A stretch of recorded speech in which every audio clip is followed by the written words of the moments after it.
Que Dieu puisse te visiter ce matin. Vous savez, le fait de se réveiller ce matin, ce n'est pas une habitude. Tu ne peux pas dire que je suis habitué à se réveiller comme ça chaque matin, non. Laisse-moi te dire, si tu penses de la sorte, tu te trompes.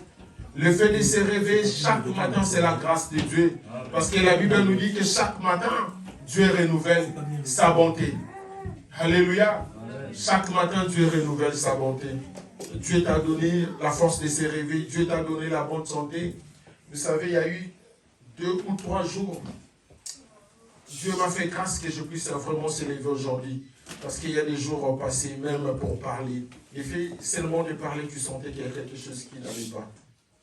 J'ai voulu même appeler pour dire, pour passer le flambeau, j'ai dit, Seigneur, donne-moi la force. Et Dieu m'a fait grâce, il m'a donné la force.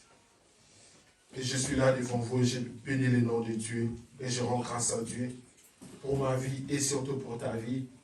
Aujourd'hui, ce matin, on va continuer à parler sur le thème qu'on avait débuté le dimanche passé. On avait parlé sur bâtir l'œuvre de Dieu. Vous savez, c'est vraiment le thème de cette année qu'on va en parler. Il y aura des sous-thèmes, il y aura des thèmes qu'on va vraiment développer par la grâce de Dieu. Les dimanches passés, on avait parlé aussi sur ce thème, sur bâtir l'œuvre de Dieu. Et on va continuer encore aujourd'hui avec le même chapitre, mais différemment selon le Saint-Esprit de Dieu va nous conduire. On avait dit, les dimanches passés, on avait touché sur les sols. Et on avait dit que l'église doit être bâtie sur les rocs. Et les rocs en question qu'on avait parlé les dimanches passés, les rocs en question, c'est Jésus-Christ de Nazareth. On avait insisté de dire que l'Église doit être bâtie sur la parole. Cela signifie que l'Église doit être assise dans la parole de Dieu. On bâtit l'Église pas par des prophéties, mais par la parole de Dieu. Et aujourd'hui, par la grâce de Dieu, on va toujours lire le même chapitre, le même verset, et on va développer différemment, comme je dis, selon l'Esprit qui va nous conduire. On va lire Matthieu chapitre 7, le verset 24 à 27. Matthieu chapitre 7, le verset 24 à 27. Est-ce qu'on a trouvé?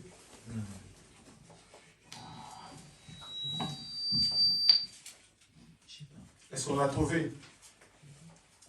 Avec tous les respects qu'on vous laisse, qu'on peut s'élever pour honorer la parole de Dieu. Matthieu chapitre 7, le verset 24 à 27.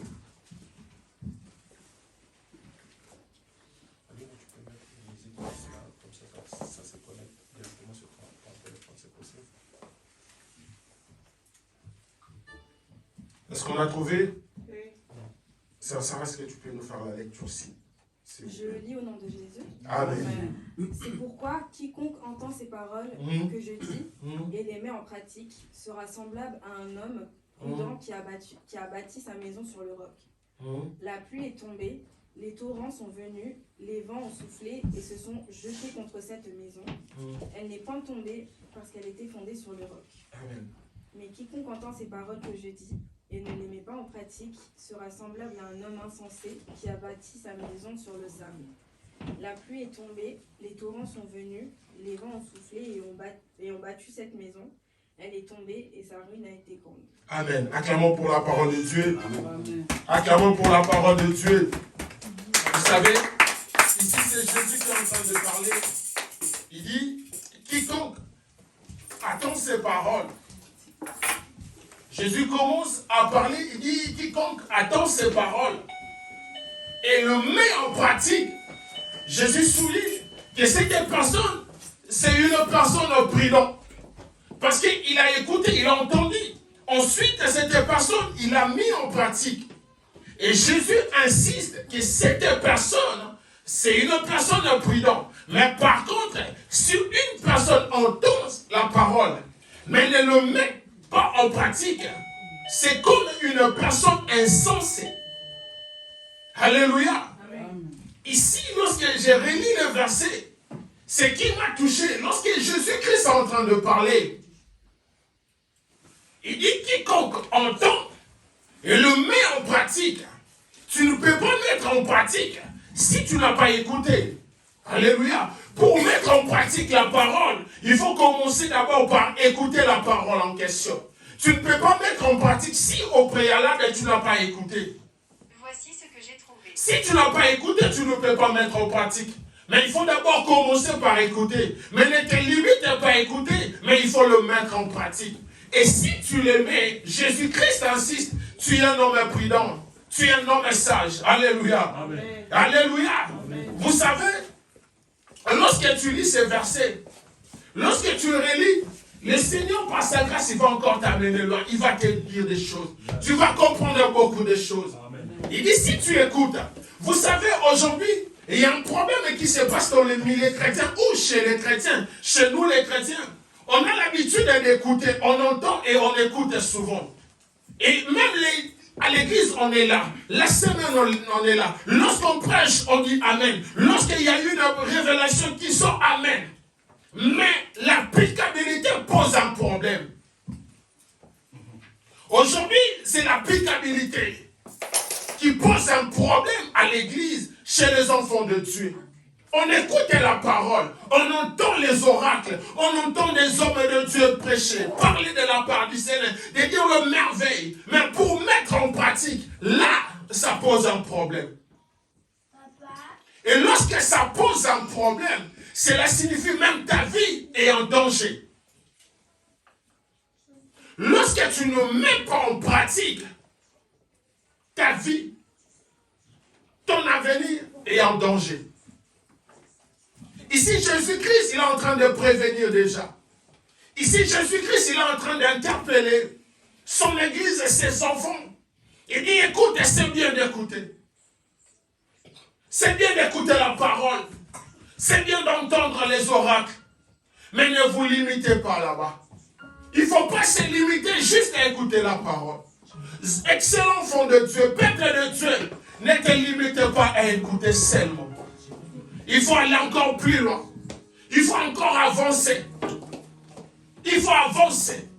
Lorsque tu avances, tu vas le mettre en pratique. Mais lorsque tu te limites simplement à écouter, tu te dis, écoute, moi ça fait déjà un mois, je suis les prédications. J'entends les hommes de Dieu prêcher. Ne te limitez pas, c'est bien. Mais si tu ne le mets pas en pratique, tu es considéré comme une personne insensée. Vous savez, lorsque tu lis et tu regardes ce qui est un homme insensé, tu vas te rendre compte. Tu vas te rendre compte qui est une personne, qui est un homme insensé. Ici, Jésus-Christ ne parle pas que c'est lui qui a reçu Jésus. Non, il dit, si tu le mets en pratique, il y a plusieurs personnes aujourd'hui, ils ont reçu Jésus. Ils ont reçu Jésus-Christ dans leur vie comme Seigneur et Sauveur. Mais le problème, ils ne mettent pas en application la parole qui est en train d'écouter les dimanches et la semaine. Ils ne le mettent pas en pratique. Voilà aujourd'hui le problème. D'où le problème vient pour les enfants de Dieu. Le problème commence par là. Même à l'église, le problème provient de là. Tu te dis, ça fait 25 ans, j'ai reçu Jésus. Moi, je bénis Dieu pour ta vie. Mais le problème, est-ce que tu mets en application la parole de Dieu? Est-ce que tu mets en pratique la parole de Dieu? Parce que Jésus-Christ dit, si c'est des choses, tu le mets en application, tu es un homme prudent. Tu es un homme prudent. Mais si tu ne le mets pas en pratique, là, ça devient un problème. Voilà pourquoi aujourd'hui, on a des chrétiens, des enfants de Dieu, qui n'arrivent pas à impacter même son environnement. C'est devenu quasi impossible ou quasi difficile de voir un chrétien, un enfant de Dieu, en train d'impacter son environnement, en train d'impacter là où il travaille, en train d'impacter là où il parle. C'est devenu difficile ou quasi impossible. Actuellement, on ne le voit plus. Mais si on revient en arrière, dans les années 80, si une personne est convertie, si une personne a reçu Jésus-Christ, cette personne-là, la façon de se comporter va affecter même le quartier, même là où il habite, même sa maison, il sera affecté. Parce qu'il va mettre en application ce qu'il est en train d'écouter. Tu vas voir, les gens vont se donner réellement, cette personne a changé. Cette personne réellement, il se comporte plus de la même manière. Réellement, tu as changé. Réellement, vraiment, tu as reçu Jésus. Mais aujourd'hui, l'applicabilité pose un problème. Voilà pourquoi on commence à douter même aux enfants de Dieu. Les gens se posent des questions. Est-ce que toi, vraiment, tu es un enfant de Dieu? Tu commences à te défendre. Oui, je suis un enfant de Dieu. Les gens disent non. Parce que si tu es un enfant de Dieu, tu n'allais pas te comporter comme ça. Les gens ont commencé à douter même de ton identité tant qu'un enfant de Dieu. Ton identité devient doutée pour les autres. Dans ta maison, les gens se posent, est-ce que toi, vraiment, tu peux? Tu peux répondre oui. Cela signifie que tu écoutes. Mais l'applicabilité pose un problème. L'applicabilité devient un problème à l'église de Dieu. L'applicabilité devient un problème pour les enfants de Dieu. On commence à choisir ce qu'on peut mettre en application. Non, la Bible a dit non. Moi, j'ai choisi ça. Non, ça c'est mieux pour moi. Non, moi, je ne prends pas. Non. Moi, je prends ça. Ça, je trouve ça ira pour moi. C'est là. Pose un problème. On commence à choisir ce qu'on peut mettre en application. Ici, Jésus parle, il dit, si tu entends, vous savez, lorsque tu commences par Matthieu, le chapitre 7, tu commences par les versets premiers, tu commences à lire, tu vas comprendre que Jésus, avant d'arriver là, il avait développé plusieurs choses. Il avait parlé de plusieurs choses. Il a parlé, il a enseigné. Et à la fin, ici, il parle en parabole. Il dit, si tu entends, tu es un homme imprudent qui a bâti sa vie sur les rocs. Parce que Jésus sait, le fait de recevoir Jésus dans ta vie comme Seigneur et Sauveur, les choses ne seront pas faciles, mais les choses seront possibles. Les choses ne vont pas devenir faciles pour toi. Les choses ne seront pas faciles. Si tu te limites juste à écouter et tu ne mets pas en pratique, lorsque les choses difficiles vont arriver, ça va te détruire. Lorsque le diable va se lever dans ta vie, il va te détruire, il n'aura pas pitié de toi. Voilà pourquoi il dit sa ruine sera grande. Si une maison n'est pas bâtie sur les rocs, lorsque les torrents, lorsque les pluies, lorsque les vents vont se jeter sur cette maison, la maison ne va pas tenir.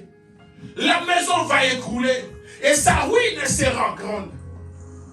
Pourquoi? Parce que tu refuses de mettre en application. Lorsque tu refuses de mettre en application la parole de Dieu, tu donnes un champ libre au diable d'agir dans ta vie. Tu donnes un feu vert au diable d'agir dans ta vie. Le diable ici, il va te laisser le temps. Allez à l'église. Allez écouter la parole de Dieu. Mais il sait dès que tu sors, il va te ramener là où tu étais. Parce que le diable sait que tu ne vas pas mettre en application. Le diable sait que tu ne vas pas mettre en application la parole de Dieu. Il va jouer sur ta vie. Tu vas te dire, ah, mais moi les dimanches j'étais à l'église. Mais comme ça, j'ai fait des songes là bizarres. J'étais projeté, j'étais convaincu. Je n'arrive pas. Mais pourtant je parle. Est-ce que tu mets en application la parole de Dieu? Est-ce que tu mets en pratique la parole de Dieu?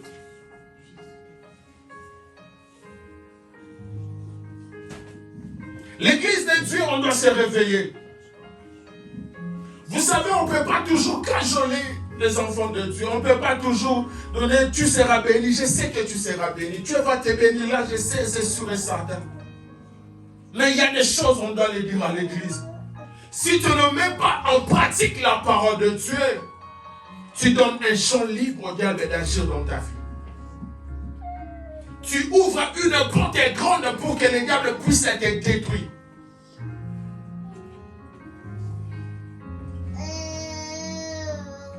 Si tu ne mets pas en application, ta vie ne sera pas sécurisée. Ta vie ne sera pas sécurisée. Il dit quiconque. Attends. Il dit si tu te limites juste à entendre, tu es un homme insensé. Vous savez, lorsqu'on parle d'un homme insensé, c'est quelqu'un qui est déséquilibré. Quelqu'un qui n'a pas tous les bons sens. Tu n'as pas tous les bons sens. Parce que tu es insensé. On peut considérer aussi un homme insensé comme un fou. Vous savez, un fou. Imagine-toi ici, tu rencontres un fou à la rue. Il est comment? Il se comporte comment? Il agit comment? Et Jésus-Christ nous donne cet exemple. Si tu ne mets pas en pratique, tu es pareil que cet homme. Imagine-toi maintenant un fou. Il agit comment? Il mange comment? Il s'habille comment? Il se comporte comment? Il parle comment? Alléluia. Alléluia. Amen. Toi qui es enfant de Dieu, toi qui as reçu Jésus-Christ dans ta vie comme Seigneur et Sauveur. Mais si tu ne mets pas en pratique, cela signifie que tu deviens un danger, même pour toi-même. Vous savez, un fou, c'est un danger. Il est d'abord déséquilibré mentalement et il est aussi un danger pour lui-même. Parce qu'il mange des choses que, lorsque tu regardes, la chose qu'un fou il est en train de manger, toi-même, tu te dis non. Une personne ne peut pas vivre comme ça. Parce que mentalement, il est déséquilibré. Il ne sait pas ce qu'il est en train de faire. Même ses agissements, il ne les contrôle pas. Parce qu'il est déséquilibré. Maintenant, imagine-toi, toi qui as reçu Jésus dans ta vie comme Seigneur et Sauveur. Et tu es pareil à cette personne. Si seulement si tu ne mets pas en pratique la parole de Dieu. Imagine-toi, lorsqu'on te voit, les gens glorifient Dieu et disent, ah oui, c'est un bel homme. Ah, tu t'es bien parfumé. Ah, tu t'habilles bien, tu parles bien. Mais sur le plan spirituel, tu es comme un fou. Quelqu'un déséquilibré.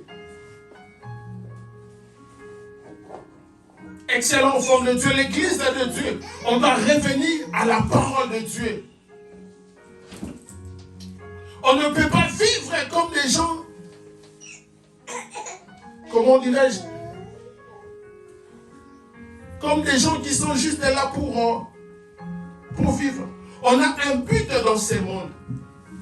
On a un but à atteindre. On a des objectifs à accomplir dans ce monde. Ce n'est pas pour rien Dieu te garde en vie. Ce n'est pas par hasard que chaque matin Dieu renouvelle sa bonté dans ta vie. Ce n'est pas pour rien. Ce n'est pas par amusement que Dieu, chaque matin, il renouvelle sa bonté dans ta vie.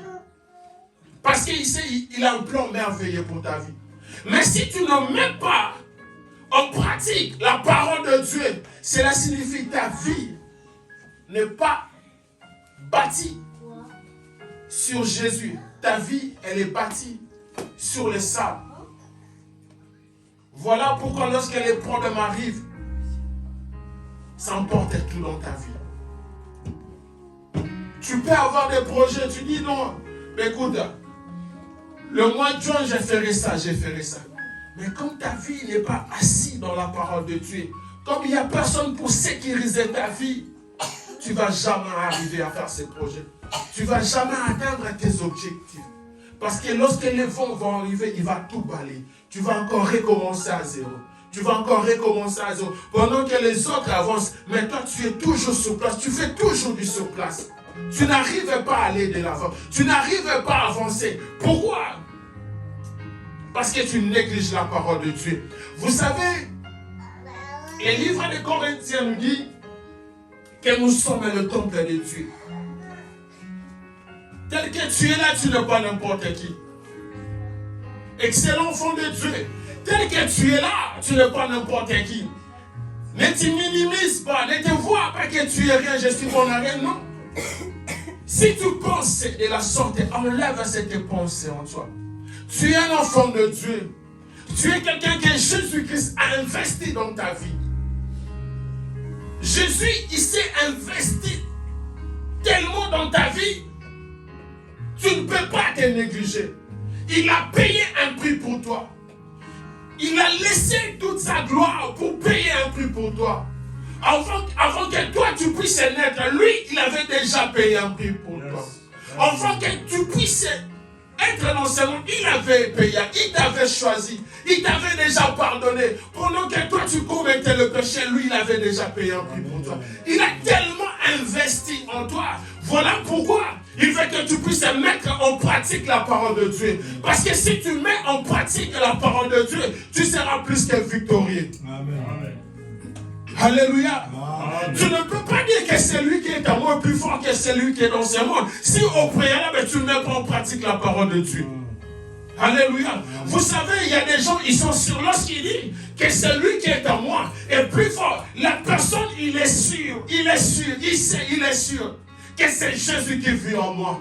Parce qu'il sait ma façon de marcher, la façon de se comporter. Je mets en application la parole de Dieu. Et lorsqu'il est fier de lui, il est rassuré de ce Dieu-là. Il est sûr que si je prie, Dieu va intervenir. Si je vois que Dieu va agir, si je prie, la main de Dieu va se manifester. Parce qu'il est sûr de ce Dieu-là. Mais si tu es un homme insensé, tu vas commencer à douter. Est-ce que réellement cette parole-là est vraie? Déjà, si une personne commence à dire ces choses, il faut comprendre que ce n'est pas un homme prudent. La parole de Dieu n'est pas encore ancrée dans sa vie. Il faut que la parole de Dieu puisse prendre une place dans ta vie. Et lorsque ça va prendre place, tu vas le mettre en pratique. Vous savez, être un chrétien, c'est tellement bien parce qu'on ne fait pas beaucoup des efforts. On croit et on met en pratique. C'est simple. On ne nous demande pas, il faut faire beaucoup des exercices. Il dit, si tu entends, tu le mets en pratique, tu es un homme prudent. C'est fini. On ne te demande pas, il faut sacrifier ça. Il faut sacrifier ta famille. Il faut sacrifier. Non, Jésus ne demande pas ça.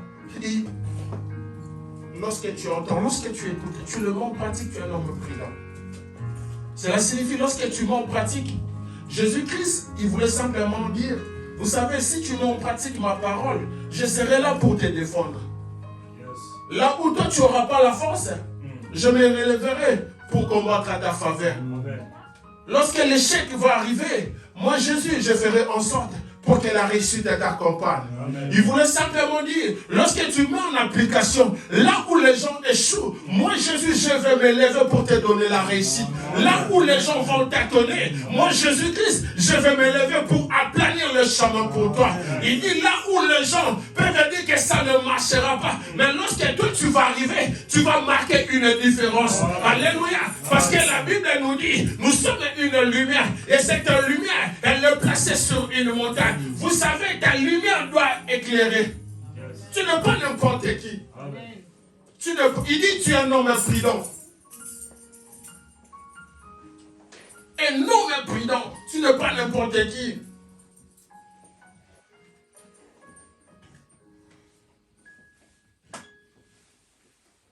Un homme prudent. Tu attends. Vous savez, lorsqu'on parle d'entendre la parole de Dieu, on peut aller encore plus loin. Vous savez, les savants de Dieu, aujourd'hui, il y a une différence que j'essaie de comprendre jusqu'à présent. Je n'ai pas encore de réponse, mais j'essaie toujours à comprendre. Qu'est-ce qui fait que les gens qui ont donné leur vie en Jésus-Christ dans les années 80 et les gens maintenant qui prient à Jésus, vous savez, dans les années 80, 90, les gens, ils avaient soif d'apprendre, soif d'être enseignés, soif de comprendre la parole de Dieu. Les enseignements, les gens, ils adoraient les enseignements. Et lorsqu'on parlait des enseignements, les gens avaient des calepins, des stylos pour écrire. Qu'est-ce que cette personne-là va dire? Qu'est-ce que personne-là va enseigner? Les gens, ils avaient soif d'écouter les enseignements. Les gens adoraient écouter les enseignements. Lorsqu'on parlait de les gens couraient. Les gens voulaient écouter Dieu. Mais aujourd'hui, essayons juste de mettre l'enseignement à l'église. On va se retrouver, moi, maman Marceline, papa Adam. On va commencer à compter. Pourquoi? Parce qu'on a dit juste enseignement. Et aujourd'hui, les enseignements à l'église, je ne sais pas si ça commence à saouler ou ça dérange. Je n'arrive pas à comprendre. Parce que à travers de cet enseignement, ça va faire de toi un bon chrétien, un vrai chrétien, un serviteur de Dieu. Les enseignements, ça va te pousser à comprendre qui suis-je. Ça va te pousser à comprendre ton identité en Jésus-Christ. Ça va te permettre à comprendre réellement le but sur lequel on est là. Vous savez, les dimanches, parfois, il y a certains enseignements qu'on ne peut pas donner. Parce que ça prend du temps. Il faut lire verset par verset, chapitre par chapitre. Les dimanches, parfois, on n'a pas le temps. Mais lorsqu'on dit, il y a des enseignements qui commencent. Vous savez, 80% des gens, ils auront toujours des raisons. Je parle même plus, 90%, ils auront toujours des raisons. Vous savez, papa CI, et moi je travaille la semaine. Vous savez, je dois faire ça la semaine. Vous savez, j'ai des rendez-vous par la semaine. Vous savez, je dois faire ci par la semaine. Or, le but n'est pas pour te saouler ou pour te déranger. Mais le but, pour que tu puisses être un homme prudent, qui va bâtir sa vie sur les rocs, qui va bâtir sa vie sur Jésus-Christ. Pourquoi? Parce que lorsque les vents vont arriver, lorsque les moments difficiles vont arriver, tu vas savoir comment est-ce que tu peux t'en sortir dans ces moments difficiles. Alléluia. Aujourd'hui, il y a tellement de chrétiens qui sont ballottés à n'importe quel vent des religions. Ils sont tellement ballottés à n'importe quel vent des religions. Pourquoi? Parce que ce ne sont pas des gens prudents. Pourquoi? Parce qu'ils n'ont pas bâti leur vie sur la parole de Dieu. Voilà pourquoi les chrétiens d'aujourd'hui, ils sont ballottés par n'importe quel vent. Ils sont tellement ballottés par des prophéties. Vous savez, il y a certaines choses, ce ne sont pas des prophéties. Je regarde juste une personne, je commence à... Vous savez, il y a certaines choses, ce n'est pas la prophétie. Il dit, frère, je vois que Dieu va te bénir. Amen. Frère, je vois que Dieu t'a élevé. Amen. Frère, je vois que Dieu va t'amener. Amen. Ça, ce n'est pas la prophétie. Si tu lis très bien la parole de Dieu, la Bible nous dit, on est béni de toutes sortes de bénédictions. Amen. Alléluia. Amen. Si tu lis la parole de Dieu, mais tu n'as pas besoin qu'une personne puisse te dire. Parce que tu connais déjà ces choses que Dieu m'a déjà béni. Amen. Alléluia. Amen. Voilà pourquoi lorsque cette personne-là arrive et dit, mais je vois Dieu a besoin, avant qu'il puisse agir dans ta vie, Dieu a besoin que tu puisses s'aimer quelque chose qui est tellement précieux dans ta vie. La chose qui va vraiment te toucher. Je ne dis pas que c'est faux. Dieu aussi peut parler. Est-ce que pour que Dieu puisse agir dans la vie d'une personne, Dieu a besoin simplement, besoin juste que tu puisses donner juste la chose là vraiment que toi. Alléluia. Amen. Alléluia. Aujourd'hui, on est ballotté par n'importe quel vent de religion. On n'est pas, les enfants de Dieu sont ballottés. Il dit, frère, je vois ta mère là où elle est. Il y a un esprit mauvais qui combat ta famille. Mais je vois Dieu, bien aimé, il faut arrêter. Alléluia. Pourquoi on est ballotté? Parce qu'on n'est pas assis dans la parole de Dieu. Aujourd'hui, bien aimé, les gens, de l'autre côté, ils sont transformés maintenant en l'ange des lumières en train de prêcher dans les églises. Or, si tu es quelqu'un qui n'est pas assis, qui n'a pas bâti sa vie en Jésus, dans la parole de Dieu, tu seras emporté. Il va te sortir des doctrines. Aujourd'hui, on a des mariages pour tous. On a des mariages pour tous. Il y a certaines églises, ils ont commencé à bénir aussi. Alléluia. Ils viennent, ils bénissent aussi les mariages. Et il y a aussi les fidèles. Amen. Les gens aussi viennent. Ils disent non, c'est normal. C'est la liberté d'expression. Laissez les gens libres. Alléluia. Mais si tu es quelqu'un qui est assis dans la parole de Dieu, tu vas déjà comprendre non, cet endroit-là. Ce n'est pas bien pour moi.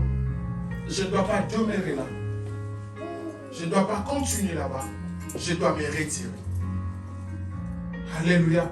Parce qu'ils vont t'amener dans la destruction. Vous savez, pendant la pandémie, on a assisté à des prédications sur prédications.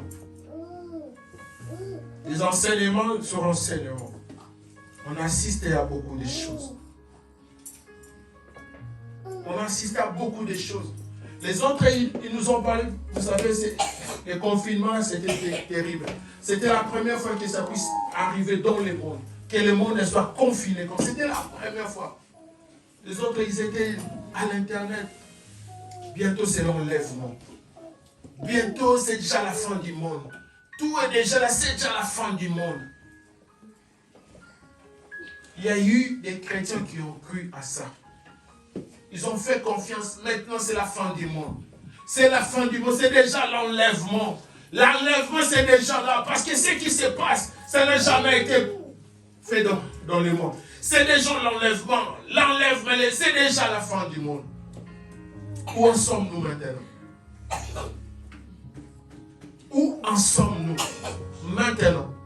Il n'y a plus le confinement. Malgré il y a le virus qui continue à circuler. Mais le monde continue à fonctionner. Et combien des enfants de Dieu, ils étaient emportés dans des genres de prédications? Combien de gens bien-aimés, ils étaient emportés? Pourquoi? Parce que leur vie n'est pas bâtie sur les rocs. Leur vie n'est pas fondée en Jésus-Christ. Ils écoutent, mais ils ne mettent pas en pratique. Vous savez, on te dit la fin du monde. Waouh! Les autres, ils ont prié par peur d'aller en enfer. C'était juste comme ça. Les autres, ils priaient juste par peur. Ah, c'est déjà la fin du monde. Vous savez, un chrétien, moi tel que je suis là, même si vous me le dites, vous ne me le dites pas, je sais qu'un jour, je mourrai. Je sais qu'un jour, il y aura l'enlèvement. Et moi, si tu me prêches sur l'enlèvement, personnellement, sans me vanter et taper la poitrine, je suis rassuré que j'irai au ciel. Alléluia. Amen. Moi, je suis rassuré. Je n'ai pas besoin d'une prédication. Non, j'ai déjà reçu Jésus-Christ dans ma vie comme Seigneur et Sauveur. Alléluia. Il m'a déjà délivré.